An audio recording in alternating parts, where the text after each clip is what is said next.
It was scary. It was probably the scariest moment I've ever had as a mother because we came very close to losing our son that night. Colton's legs were actually underneath the car. The first person to arrive on the scene didn't know if Colton still had legs. He couldn't see them. I had 3 people tell me that when they arrived at the scene that they did not think that Colton had survived. It took me a little while to realize what all happened, and I don't know, it was just more difficult to realize actually the accident and the extent of my injuries. And I rise like the day. I rise unafraid. I rise up, and I do it 1,000 times again. By the time my husband and I decided to go north to check on him because we couldn't get a hold of him, the ambulance had already taken him to the airport. We got to the airport, the Sanford airplane was already on the ground, and we learned the extent of his injuries. He had 2 broken legs. His left femur was shattered. He had all of the bones in his left foot broken and 3 of the bones in his right hand broken. He had lost a lot of blood because of the femur injury and was in critical condition.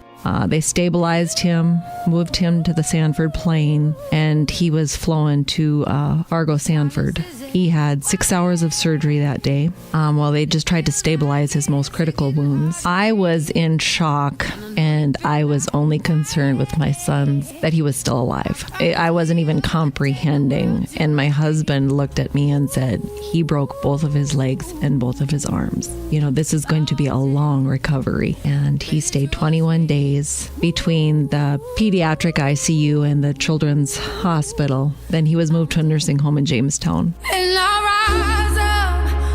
rise like the day.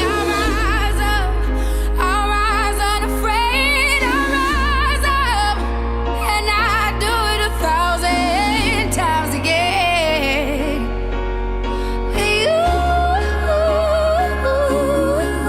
After the accident, I was really disappointed that I was going to be out of football, and then I thought that my leg wasn't so badly broken that I'd have a chance to possibly play my junior year of basketball, but then after so long in the nursing home, I realized that wasn't going to be possible. It was devastating to me after his first surgery when the orthopedic surgeon came out and told me the extent of his injury, because I knew how depressing that would be for him. He had said right off the bat that he would never play football again and that he probably wouldn't play basketball, but that was up to him. He said, you won't have to tell him, you just let him make up his own mind and he'll learn what he can do and what he can't do. And I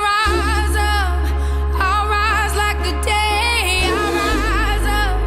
I rise unafraid. I rise up, and I do it 1,000 times again.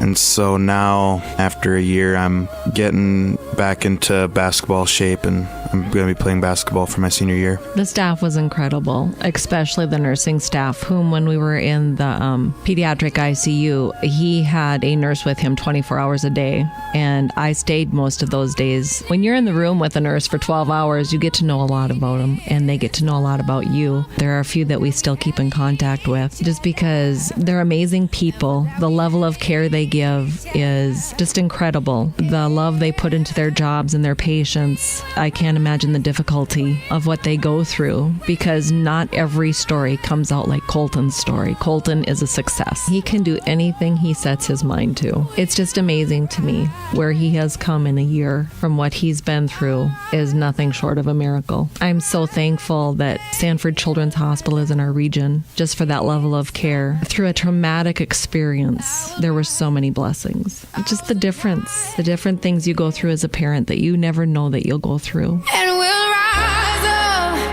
I like the waves. We'll rise up. In spite of the ache, we'll rise up. And we'll do it 1,000 times again.